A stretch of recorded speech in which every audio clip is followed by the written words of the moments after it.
Welcome. आप देख रहे हैं मनी 9। मैं हूं प्रियंका संभव। आप सभी को होली की ढेरों शुभकामनाएं। वैसे होली जिस महीने में आता है वो बहुत ही अहम महीना होता है। हम एक पुराने फाइनेंशियल ईयर को बाय बाय कहने वाले हैं और नए फाइनेंशियल ईयर जो है वो शुरू होने वाला है 1 अप्रैल से। तो आपको इस पुराने साल को बाय बाय कहते हुए, होली को एंजॉय करते हुए किन बातों को नहीं भूलना है और नए फाइनेंशियल ईयर की तैयारी आपको कैसे करनी है, आज हम इसी पर बात करने वाले हैं। और मेरे साथ इस खास कॉन्वर्सेशन में जुड़ चुके हैं शरद कोहली जी, फाइनेंस एक्सपर्ट हैं। टैक्स पर बात करते हैं, निवेश पर बात करते हैं और अर्थव्यवस्था पर भी बात करते हैं, जिस पर बात करनी जरूरी है क्योंकि अभी इन्वेस्टर्स को बहुत कंफ्यूज सिग्नल्स मिल रहे हैं। वॉलेटिलिटी है, अनिश्चितता है, तो इन सब पे हम थोड़ी सी क्लैरिटी लाएंगे और होली को भी एंजॉय करेंगे। Sharad sir, happy Holi to you. Thank you, आपने होली के इस स्पेशल ओकेजन पर हमारे लिए वक्त निकाला। तो होली में मैं पहले होली से शुरू करती हूँ क्योंकि आपने येलो पहना है। क्या येलो आपका फेवरेट कलर है?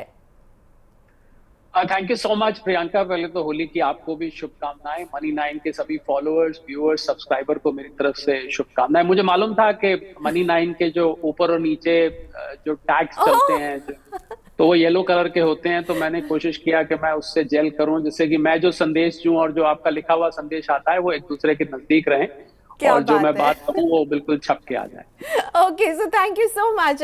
आप बिल्कुल in tune with money 9 colours हैं और इसीलिए हमें बात करनी होगी मनी की। तो पहले इस साल को जब हम बाय बाय कह रहे हैं, इस फाइनेंशियल ईयर को जब हम बाय बाय कहेंगे 24-25 को, तो आप इन्वेस्टर्स को क्या कहना चाहेंगे कि किन बातों का ख्याल रखें? 31 मार्च तक उनको ये काम कर लेना है।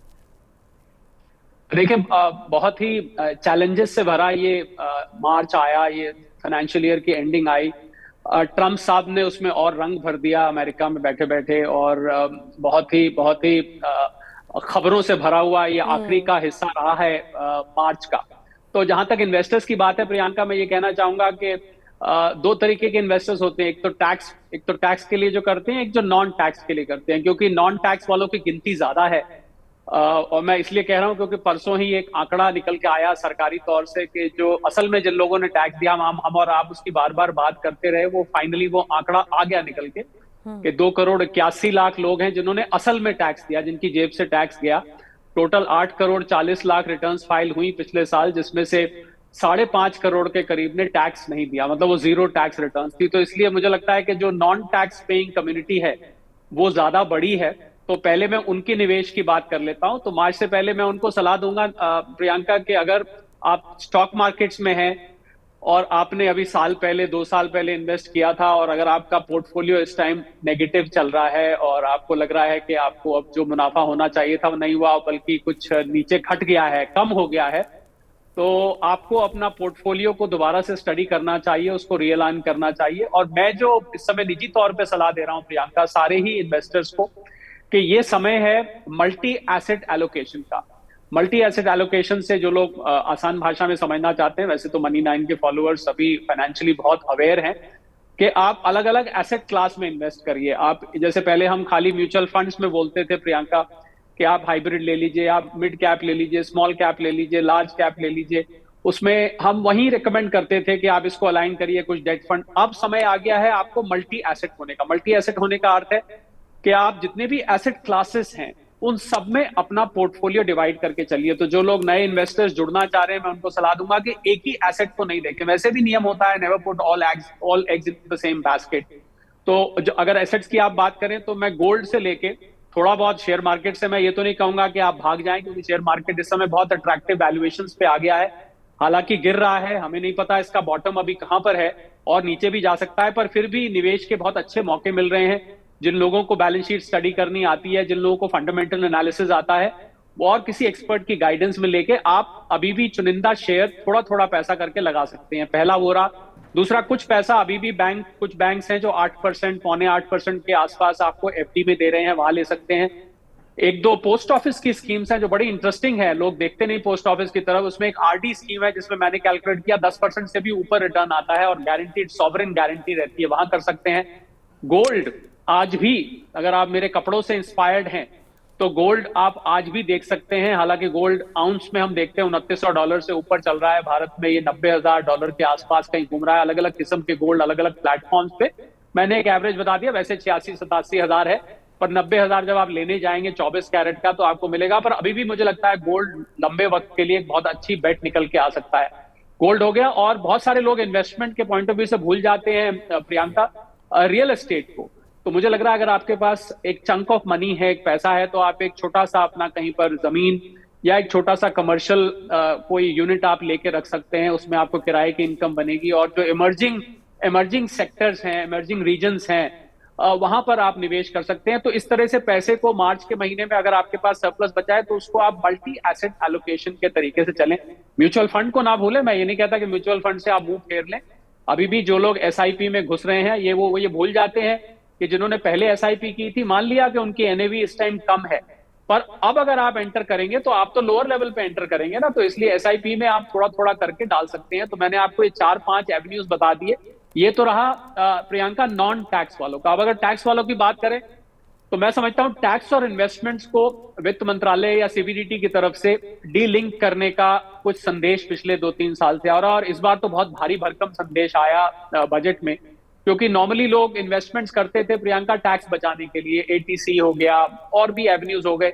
अब मुझे लगता है क्योंकि ज्यादातर लोग न्यू रिजीम में चले जाएंगे, ऐसा मैं मान के चल रहा हूं, कुछ एक शेयर अपना टैक्स पेयर्स को छोड़ के, तो मुझे लग रहा है कि अब इन्वेस्टमेंट के पॉइंट ऑफ व्यू से, टैक्स के पॉइंट ऑफ व्यू से आप दोनों को डीलिंक करें। खाली इसलिए इन्वेस्टमेंट ना करें कि आपका टैक्स बचना है। हाँ, अगर आप ओल्ड रिजीम में है तो अभी भी एटीसी की वो सारी इन्वेस्टमेंट जिसमें पब्लिक प्रोविडेंट फंड है, इंश्योरेंस प्रीमियम कोई लेते हैं आप, इन्वेस्टमेंट ओरिएंटेड बैंक में आप एफडी भी 5 साल के लिए रख देते हैं, और जितने भी एनएससी है, जितने भी निवेश के संसाधन एटीसी में 1.5 लाख रुपए तक खुले हुए, वो आपके लिए अभी भी खुले। तो जो लोग ओल्ड रिजीम में है उनके लिए तो टैक्स बचाने का ये अंतिम मौका है। 31 मार्च तक आपको पता होगा आपको निवेश करना होता है।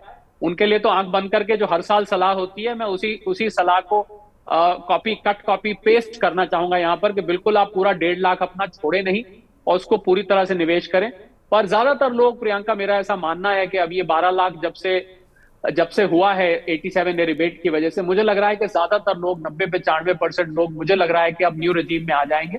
तो ये 2 तरीके के इन्वेस्टर्स को मैंने कैटेगराइज किया। मैं उम्मीद करता हूं कि आप इन सब बातों को ध्यान में रखेंगे। आपकी खून पसीने की कमाई है और सोच समझ के इन्वेस्ट करेंगे। तो मेरा की टेक अवे ये है शरद सर कि आप कह रहे हैं कि सबसे पहले तो आप डीलिंक एक करना है आपको टैक्स सेविंग और इन्वेस्टमेंट को, क्योंकि अब जब 12 लाख तक की 87 एक रिबेट बढ़ गई है, न्यू टैक्स रिजीम में स्लैब में भी हमने चेंजेस देखे, तो लोग न्यू टैक्स रिजीम में जाएंगे। पर आप इस चक्कर में अपने इन्वेस्टमेंट प्लान को डिच नहीं करेंगे, उसको डीलिंक कर दीजिए, इन्वेस्टमेंट आप अपने लिए कर रहे हैं। ये मेरा की टेक अवे है आपकी बातचीत से। और आपने जैसे सही कहा, अलग अलग एसेट में आपका निवेश होना चाहिए, एक पर ज्यादा फिदा नहीं हो, ये डिवाइड कीजिए अपने पैसे को। पर शरद सर, बजट के बाद भी हमने बात की, इस बार का बजट बहुत अलग रहा भाई। इतनी बड़ी छूट मिल रही है हमें, 12 लाख तक की इनकम पर जो 87 की रिबेट मिल रही है, तो शायद लोग 80,000 से लेकर के 1.5 लाख रुपए तक की बचत कर पाएंगे, क्योंकि सरकार चाहती है कंजम्पशन बढ़े।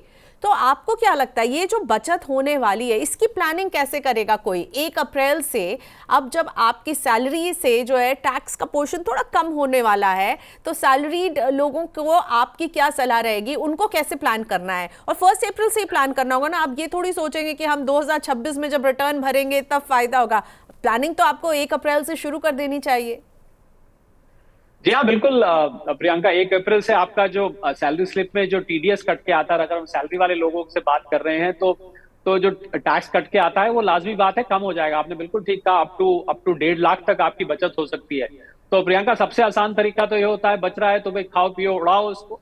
पर मैं समझता हूँ जो समझदार सैलरी अर्नर है, जो समझदार जिम्मेवार आदमी है, वो सारे पैसे खर्च नहीं करता है। 2 ही तरीके से ये बचत जा सकती है, या तो आप इसको खर्च करेंगे या आप इसको निवेश करेंगे। दो ही तरीके हैं। आप कुछ लोग बैंक में पड़े रहने भी देते हैं, उसको मैं ना खर्च कहता ना निवेश कहता। सेविंग्स अकाउंट में पड़े रहते हैं 3-4% पे, मैं उसको दोनों ही कैटेगरी में नहीं डालता। पर ऐसा मैं मानता हूं कि ऐसे लोग कम होंगे। तो अगर आप खर्च करने वाले हैं तो मेरी ये सलाह है कि जितनी भी आपकी टैक्स बच रही है, देखिए प्रियंका, हर किसी के मन में इच्छा रहती है अपने लाइफस्टाइल को सुधारने की। काश मैं ये भी चीज इस्तेमाल कर पाता, काश मैं खाने में कुछ ड्राई फ्रूट्स और मंगा पाता, काश मैं देसी घी का इस्तेमाल ज्यादा कर पाता, वगैरह वगैरह। तो कुछ लोग अपने लाइफस्टाइल को एक आध हॉलीडे ट्रिप और फालतू हो जाती, तो कुछ लोग तो अपने लाइफस्टाइल को सुधारेंगे। उनके हम बीच में नहीं आते, क्योंकि ये उनका बिल्कुल हक बनता है। और उन्होंने जिस ऑस्टेरिटी से अपना जीवन अभी तक दिया है, जब तक आपको ये एडिशनल टैक्स रिबेट नहीं मिली थी, उसको इज्जत देते हुए आप कर सकते हैं। पर कुछ हिस्सा, मैं समझता हूं आधा हिस्सा, मेरे से आप पूछें तो आधा हिस्सा आप अपने लाइफस्टाइल अपग्रेड पर, यानी कि अपनी लिविंग पर, कंजम्पशन पर आप खर्च करते हैं। पर आधा हिस्सा, मान लीजिए आपको 80,000 बच रहा है, तो 40,000 आप बेशक आप अपने खर्च बढ़ाइए, जो चीजें आपकी अधूरी इच्छाएं थी उनको आप पूरी करिए, अपग्रेड करिए अपने आप को। पर बाकी का आधा जो है प्रियंका, मुझे लगता है कि ये निवेश में जाना चाहिए। जो मैंने निवेश के संसाधन अभी थोड़ी देर पहले आपसे जिक्र किए मल्टी एसेट क्लास के, और मैं एक चीज यहां जोड़ना चाहूंगा आपकी इजाजत से, थोड़ा सा पीछे हटके, कि मैंने लोग ये कह सकते हैं कि आप मल्टी एसेट क्लास में क्यों कह रहे हैं। जब भी अनिश्चितता का माहौल बनता है, आपने अपने ओपनिंग रिमार्क्स में प्रियंका कहा कि थोड़ी सी अनिश्चितता बनी हुई है, ग्लोबल इकोनॉमिक अनसर्टेनिटी बन गई है, सारे ट्रेड वॉर, टैरिफ्स की वजह से, जियोपॉलिटिकल टेंशंस की वजह से। देखिए कल मॉस्को में इतना बड़ा ड्रोन अटैक, सबसे बड़ा ड्रोन अटैक हुआ, तो थोड़ी सी जियोपॉलिटिकल और जियो इकोनॉमिक अनिश्चितता जब बन जाती है, तो ऐसे में हम एज एन इन्वेस्टमेंट एक्सपर्ट हम हमेशा ये राय देते हैं कि आप एक ही एसेट क्लास पे डिपेंड मत रखिए, क्योंकि अगर कल को कुछ ऐसा होता है और उस एसेट क्लास पे प्रभाव पड़ता है तो आपका रिस्क स्प्रेड हो जाएगा, क्योंकि आपने तो अलग अलग एसेट क्लास में अपना पैसा डाल रखा है। ये मैंने इसलिए कहा था। अब वापस मैं आता हूं मुद्दे पर जो आपने अभी पूछा था। तो मुझे लगता है कि जो लोग टैक्स अब बचाना शुरू करेंगे 1 अप्रैल से, तो उनको उनकी जो पे स्लिप होगी उसमें टीडीएस अब कम काट के आएगा। खुशखबरी होगी, इंतजार कर रहे होंगे वो लोग 1 अप्रैल का कि कब ये जो टैक्स की फिगर आती है मेरी पे स्लिप में, ये कम होके आएगी। तो मैं समझता हूं उनको, जैसा मैंने कहा कि आधा आप खर्च करिए और आधा, कम से कम आधा बचाइए। जब ज्यादा बचा ले तो और अच्छी बात है, पर कम से कम आधा आप सेविंग में, जितने भी मैंने संसाधन बताए उसमें लगाइए। दूसरा एक इंपॉर्टेंट बात इसमें प्रियंका ये है, जो मैं यहाँ टेक्निकल बात करना चाहता हूँ टैक्स से संबंधित, वो ये है कि आपका जो टोटल पैकेज है जो आपको मिलता है कंपनी से, तो कंपनी ब्रेकअप देती है, बेसिक होता है, उसमें मेडिकल अलाउंस होता है, हाउस रेंट अलाउंस होता है, कुछ ट्रैवल अलाउंस भी देते हैं, और कुछ चीजें ये इसलिए की जाती थी कि आपको टैक्स का लेवरेज मिल सके, आप उस टैक्स को बचा चुके हैं, क्योंकि कुछ लोग ओल्ड रिजीम में भी अभी हैं। तो अब क्योंकि आप न्यू रिजीम में, पहले तो चेक कर लीजिए आप 1 अप्रैल को ही, सबसे पहला काम आपने करना है, बल्कि 1 अप्रैल को, आप 31 मार्च को ही चेक कर लीजिए। 1 अप्रैल को आप कैलकुलेटर, अभी इनकम टैक्स पोर्टल पे तो वो कैलकुलेटर नहीं आया होगा, पर आप उसको मैनुअली चेक कर सकते हैं कि आपके लिए न्यू रजीम फायदेमंद होने वाली है कि नहीं। मुझे पूरी उम्मीद है आपके लिए अब न्यू रजीम फायदेमंद रहेगी। तो जैसे ही आपको पता लगे कि मेरी न्यू रजीम फायदेमंद है, आप अपने एचआर डिपार्टमेंट के पास जाइए, उनको बोलिए कि साहब मेरा आपने सैलरी ब्रेकअप ये बनाया हुआ था, जिसकी वजह से मुझे क्या होता था प्रियंका, कभी कन्वेंस बिल देने पड़ रहे हैं, कभी कभी हाउस रेंट अलाउंस की रसीदें असली नकली लगानी पड़ रही हैं, कभी कुछ मेडिकल के बिल इकट्ठे करने पड़ रहे हैं, वगैरह वगैरह। तो अब क्योंकि 12 लाख रुपए तक आपकी वैसे ही टैक्सेबल नहीं है, तो आपको ये सब मशक्कत करने की जरूरत नहीं है, ये सब मेहनत करने की जरूरत नहीं है। तो आप अपने पैकेज को रीअलाइन कराइए, उसको बोलिए आप सीटीसी वही रहने दीजिए, आप मुझे कुछ इंक्रीमेंट देने वाले हैं तो बिल्कुल भी मना नहीं है, मेरा अप्रेजल हो जाए तो उसके लिए तो कभी भी मना नहीं है। पर अगर मेरा अप्रेजल नहीं हुआ और मेरी सैलरी वही चल रही है या बढ़ भी रही है, तो कम से कम 12 लाख तक आप बीच में से झंझट सारे हटा दीजिए, क्योंकि मुझे तो ये सब करने की जरूरत नहीं थी। मैं ये रसीद इकट्ठी करूं, वो बिल्स इकट्ठे करूं, वो मैं सपोर्टिंग इकट्ठे करूं, मुझे कुछ 12 लाख तक तो अपनी सैलरी को रीअलाइन भी, मुझे लगता है सब जितने भी फॉलोअर्स हैं, मनी9 के व्यूअर्स हैं, सब्सक्राइबर्स हैं, उन सबको मैं ये सलाह देना चाहूंगा। That is very important. 1 अप्रैल से आप ज़रूर जो है अपने उसके पहले ही चेक कर लीजिए क्या सैलरी रीअलाइन करना है, उससे आप ज़्यादा फायदे में रहेंगे, तो ये भी ज़रूर आपको चेक करना है। शरद सर, आपने कहा खाओ पियो उड़ाओ, ये भी तो ज़रूरी है। अगर इकोनॉमी का पहिया घुमाना है तो सरकार ने तो इसीलिए पैसे दिए कि खाओ पियो उड़ाओ, तो वो भी तो उतना ही इम्पोर्टेंट है, क्योंकि ग्रोथ के चैलेंजेस को ओवरकम करने के लिए तो ये पैसा एक्स्ट्रा जेब में जा रहा है। प्रियंका, सच आप मेरे से सच पूछे तो खाओ पियो उड़ाओ के लिए कोई सलाह देने की भी जरूरत नहीं होती है। जैसे किसी ने कभी ढलान चेक करनी हो ना, तो क्या करते हैं, पानी ऊपर से नीचे बहाया जाता है। पहले जमाने में ऐसे ही होता था, पानी बहा के देखते थे कि ढलान है कि नहीं, क्योंकि स्वाभाविक रूप से वो नीचे ही जाएगा, तो स्वाभाविक रूप से तो लोग खर्च ही करेंगे। मैं इसलिए एनालॉजी दे रहा हूँ, वो तो कहने की जरूरत नहीं है। मेहनत करनी पड़ती है, सलाह देनी पड़ती है, काउंसिल करना पड़ता है पैसा बचवाने के लिए। और खासकर प्रियंका, ये जो जनरेशन जी है ना, और ये मिलेनियल्स हैं, ये लोग तो बिल्कुल ही बचाने में विश्वास नहीं रखते हैं। इनका तो बस चले तो 2 लाख रुपए सैलरी है, 3 लाख रुपए महीने का खर्चा, ये सोच के बैठ जाते हैं। That's why we need a शरद कोहली ये बताने के लिए कि खाओ पियो उड़ाओ और निवेश के बीच में डिवाइड करना होगा आपको। बिल्कुल, मैंने तो कहा 50-50। अगर आपका जो टैक्स बच रहा है, आप 50% आप अपनी लाइफस्टाइल अपग्रेड करिए, 50% आप इसको बचाइए। ये बचत की हुई आप प्रियंका को और शायद मुझे भी दुआ देंगे। आज से कुछ सालों बाद किसी ने हमें सलाह दी थी बचाओ, आज हमारे पास ये 10-20-50 लाख रुपए इकट्ठा हो गया तो हम मकान, कार, शादी ब्याह, बिल्कुल, पढ़ाई किसी के लिए लगा पा रहे हैं। और बड़े सपने पूरे कर पाएंगे। ओके, सो शरद सर, अब आते हैं इस बात पे कि कुछ अनुमान आ रहे हैं, उनमें से मैं एक अनुमान उठा रही हूँ मॉर्गन स्टैनली का, जो बता रहा है कि भाई इंडियन मार्केट में अभी तो उथल पुथल है, लेकिन अगर बुल मार्केट सिनेरियो रहा तो इस साल के एंड में हम 1,05,000 तक जा रहे होंगे, लेकिन अगर बेयर मार्केट रहा तो हम 70,000 को भी टच कर रहे होंगे। तो शेयर मार्केट को लेकर के आप क्या रीड कर रहे हैं अभी, और क्या लग रहा है आपको कि ये जो है 2025 जो है 25-26 नया फाइनेंशियल ईयर जो है बहुत म्यूटेड रिटर्न वाला रहने वाला है, और शेयर बाजार में जो निवेश करते हैं उनके लिए आप क्या मैसेज देना चाहेंगे? देखिए, मॉर्गन स्टैनली ने जब कहा कि हम 1 लाख से ऊपर चले जाएंगे सेंसेक्स की, तो मैं तो यही कहूंगा उनके मुंह में घी शक्कर नहीं, पूरी हलवाई की दुकान। क्योंकि जितने भी लोग इस समय परेशान हैं मार्केट को लेके, और प्रियंका, हैरानी की बात यह है कि ज्यादातर लोगों ने, मैं मार्केट से करीब 35 साल से जुड़ा हुआ हूं, पर मुझे ज्यादातर लोग जो मिलते हैं वो सब 2020 के बाद जुड़े।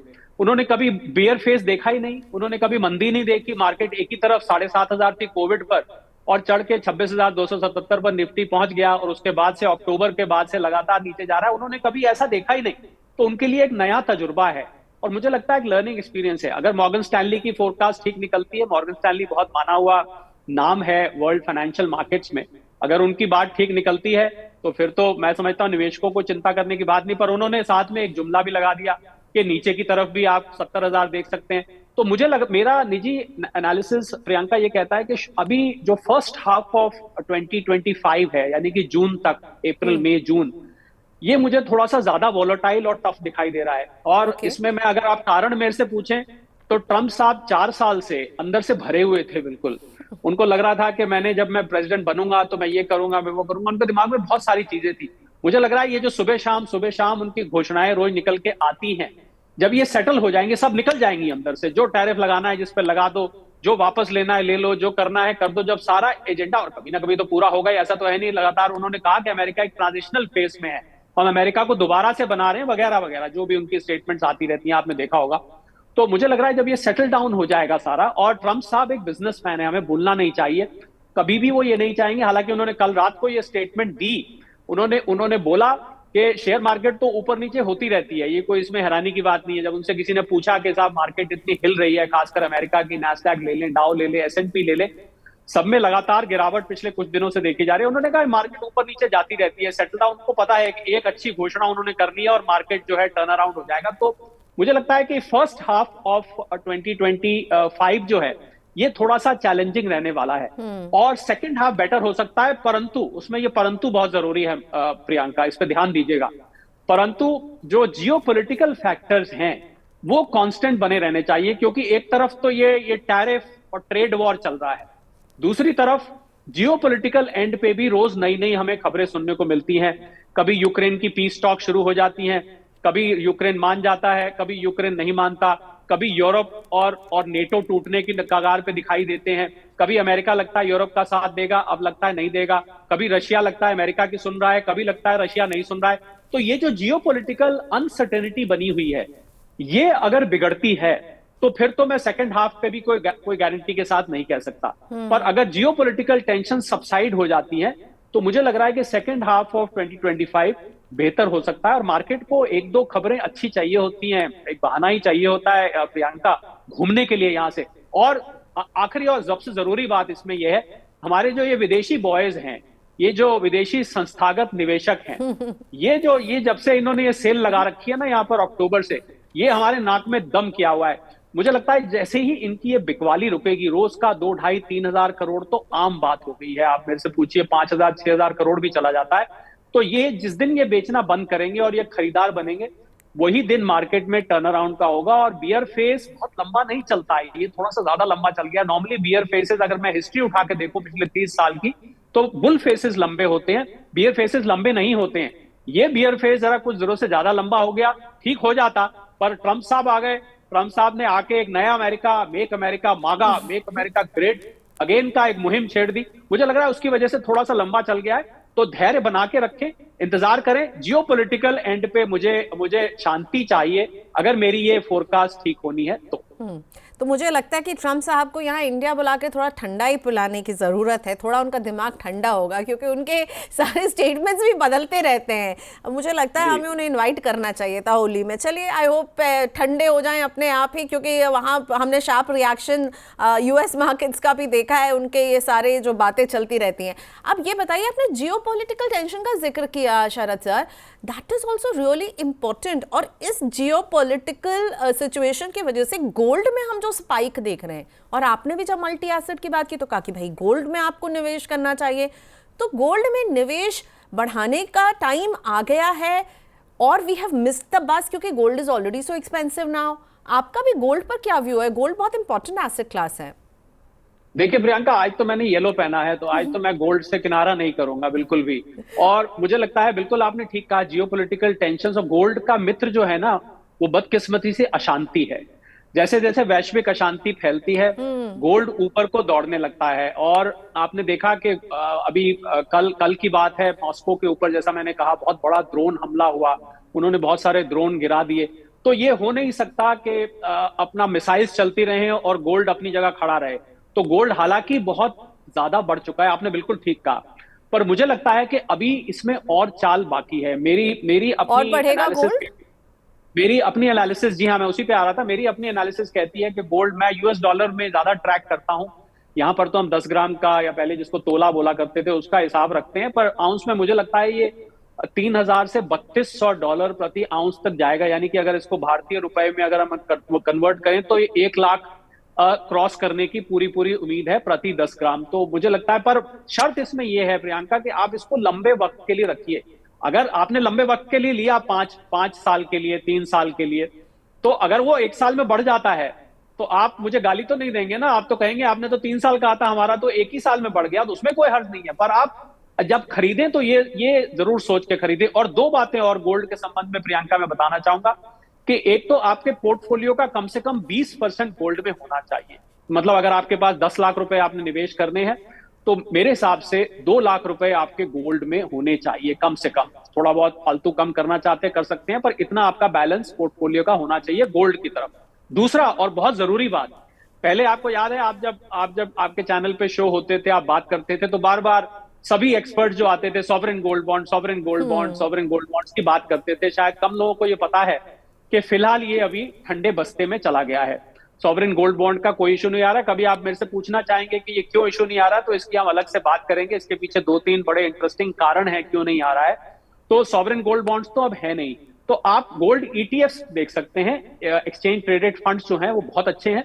उसके अलावा जो लोग कॉइन्स, बार्स, अब मैं देखिए उनके लिए तो बात नहीं करता जो 5 किलो 10 किलो खरीदने वाले हैं, पर हम जो छोटा निवेशक है, 10 ग्राम 20 ग्राम 50 ग्राम, ज्यादा से ज्यादा 100 ग्राम ले लिया, तो उसके लिए आप बार्स आती हैं, एमएमटीसी की आती हैं, और भी बैंक्स भी देते हैं, उनकी बार्स और लेके आप उसको संभाल के, अगर आपके पास स्टोरेज का अच्छा संसाधन है, सेफ जगह है, तो आप उसको रख सकते हैं। आप क्योंकि ईटीएफ और ये बस ज्वेलरी ना ले, ज्वेलरी लोग गोल्ड निवेश के लिए ले लेते हैं कि चलिए हार बना के रख लेते हैं बाद में, क्योंकि उसमें मेकिंग चार्जेस कट जाते हैं, उसमें इंप्योरिटी भी जाती है, तो आप अपना रिटर्न का कुछ हिस्सा तो गवा देते हैं उससे। तो मैं सलाह दूंगा कि आप प्योर सर्टिफाइड जो बार्स और कॉइन्स आते हैं वो लें, और दूसरा आप गोल्ड ईटीएफ्स की तरफ देख सकते हैं। ये 2 ही अब तरीके हैं गोल्ड लेने के। एसजीबी जो सॉवरेन गोल्ड बॉन्ड्स था वो तो बहुत दिनों से हमने नहीं देखा है। ओके, सो गोल्ड ईटीएफ को आप दे रहे हैं नंबर कि भाई इसमें आपको जो है निवेश करना चाहिए। इनफैक्ट मैं वर्ल्ड गोल्ड काउंसिल के भी हेड से जब बात कर रही थी, इंडिया हेड, वो भी यही कह रहे थे ETF is the best way. So Sharad sir भी यही कह रहे हैं, ईटीएफ जो है सबसे बेस्ट तरीका होगा।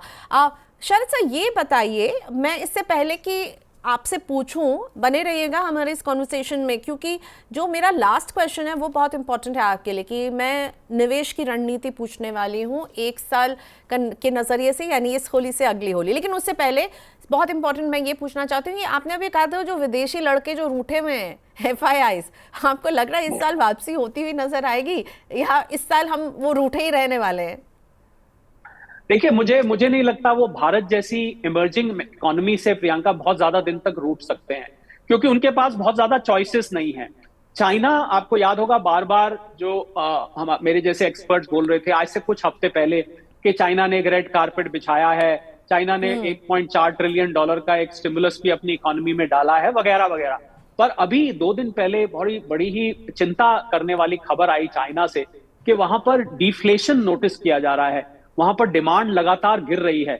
तो मुझे लग रहा है जो ये विदेशी बॉयज यहाँ से चाइना चले गए थे, उनको चाइना में बहुत ज्यादा कोई ऐसा फ्यूचर अभी दिखाई नहीं देगा। तो भारत ही एक ऐसी अर्थव्यवस्था बनती है, और भारत की अभी भी 6.5-7% की जो ग्रोथ की रफ्तार है वो किसी भी निवेशक के लिए बहुत ही अट्रैक्टिव है।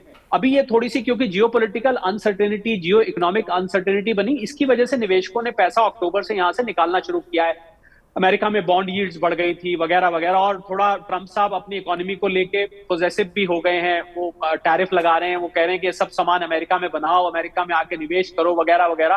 पर अमेरिका में मुझे लगता है कि सामान को मैन्युफैक्चर करना इतना आसान काम नहीं है। मैंने एक इसका बड़ा डिटेल्ड एनालिसिस किया था। जो कॉस्ट ऑफ प्रोडक्शन होती है, जिसमें लेबर है, लैंड कॉस्ट है, फाइनेंस कॉस्ट है, ये सब चीजें अमेरिका में बहुत एक्सपेंसिव है। वहां पर सामान अगर फैक्ट्री लगा दी जाए अमेरिका में, तो मुझे लगता है कॉस्ट उसकी 4 गुना आ जाएगी। अब ट्रम्प साहब क्या सोच के कह रहे हैं, ये तो वही जाने।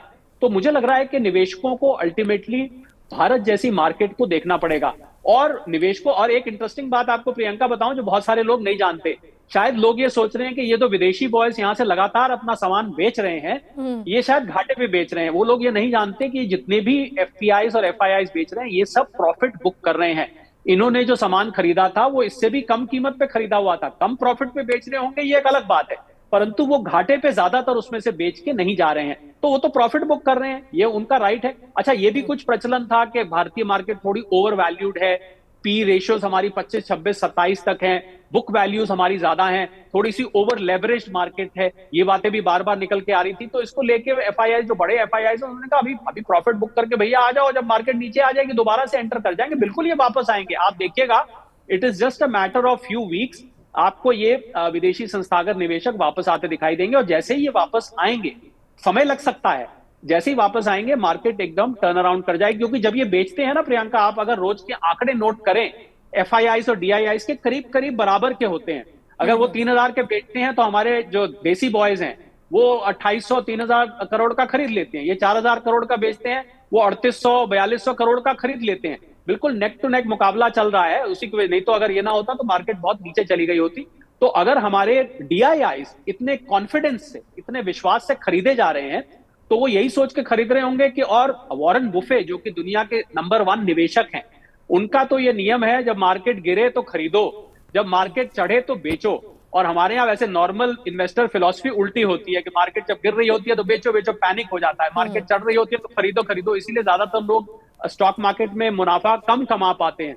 तो मुझे लग रहा है गिरी मार्केट में निवेश के मौके हैं, आप एसआईपी के जरिए थोड़ा थोड़ा करके आप खरीदते रहिए और अट्रैक्टिव स्टॉक्स को देखिए, आंख बंद करके परचेजेस मत करिए, आप फंडामेंटल एनालिसिस डीप में करिए, किसी एक्सपर्ट की सलाह लीजिए, आप बहुत अच्छा पोर्टफोलियो आने वाले 3 से 5 साल के लिए बना सकते हैं। जितने भी अमीर व्यक्ति हैं ना प्रियंका, एक इंटरेस्टिंग बात आपको बताऊं इस बात को खत्म करने से पहले, कि जितने भी दुनिया के अमीर लोग हैं उनके पास बिल्डिंगें, कारें, ये सब इसकी वजह से अमीर नहीं है, वो इसलिए अमीर है क्योंकि उनके पास जो शेयर्स पड़े हुए हैं उनकी वैल्यूएशंस बहुत जबरदस्त चढ़ चुकी हैं, भले ही वो प्रोमोटर्स हों या वो वॉरेन बुफे साहब जैसे निवेशक।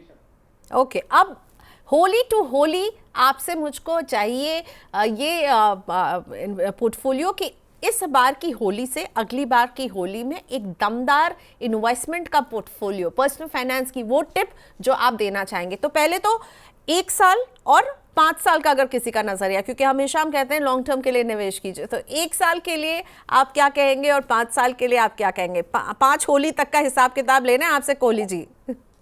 प्रियंका, बिल्कुल देखिए, जहां से आपने बातचीत आपकी शुरू करी थी, बिल्कुल द वर्ल्ड इज राउंड, हम घूम के वहीं आ गए फिर। बिल्कुल मैं 1 साल और 5 साल का एक ही नजरिया आज रखना चाहूंगा फॉर अ चेंज।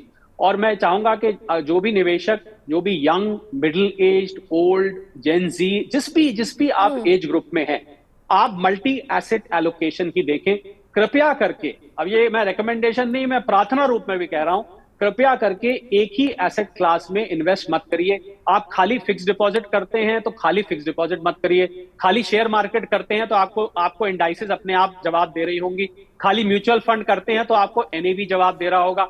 तो आप मल्टी एसेट क्लास में जाइए। जो मैंने कहा था, जो 4-5 नाम लिए थे, उसी से मैं सम अप कर देता हूं। 1 साल के लिए भी है प्रियंका, और ये 5 साल के लिए भी है कि आप थोड़ा अपना बैंक में रखें, कुछ एफडीज में रखें, कुछ आप म्यूचुअल फंड्स में एसआईपी जो आप करते हैं इस टाइम आप एंटर करिए।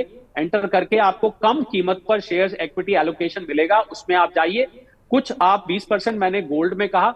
और अगर आपके पास पैसा है तो मुझे लगता है कि एक अपना घर, एक अपनी दुकान, अपना ऑफिस, एक कमर्शियल या रेजिडेंशियल प्रॉपर्टी में भी आपको निवेश करना चाहिए, अगर आपकी पॉकेट अलाउ करती है। वरना अगर आप रियल एस्टेट के लायक अगर आपके पास पैसा नहीं है तो जो मैंने बाकी एसेट क्लासेस कही इसमें पैसे को फैला के रखिए। गोल्ड को मत भूलिए। ये 3-4 क्लासेस में आप पैसा फैला के रखिए तो आपका जो, एक तो इससे 2 फायदे होंगे। एक तो आपका रिस्क मिनिमाइज हो जाएगा इस अनिश्चितता से भरे माहौल में, वो बहुत जरूरी काम है। और दूसरा, आपको इसमें से रिटर्न भले ही आएगा। देखिए, शरद कोहली एक नियम पर चलता है कि मैं ये गालियां तो सुन लूंगा कि हमें इंटरेस्ट रेट या रेट ऑफ रिटर्न कम आया, पर ये गाली मुझे अच्छी नहीं लगती कि मैंने लगाया था भैया 1 लाख, अब तो वो 75,000 रह गया, नुकसान हो गया।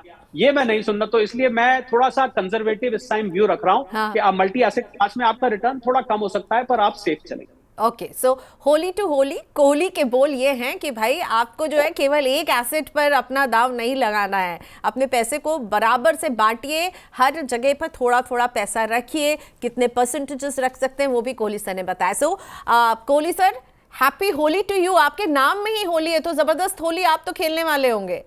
जरूर, thank you so much Priyanka. आपको भी और सभी आपके मनी 9 के फॉलोअर्स, व्यूअर्स, सब्सक्राइबर्स को ढेर सारी शुभकामनाएं।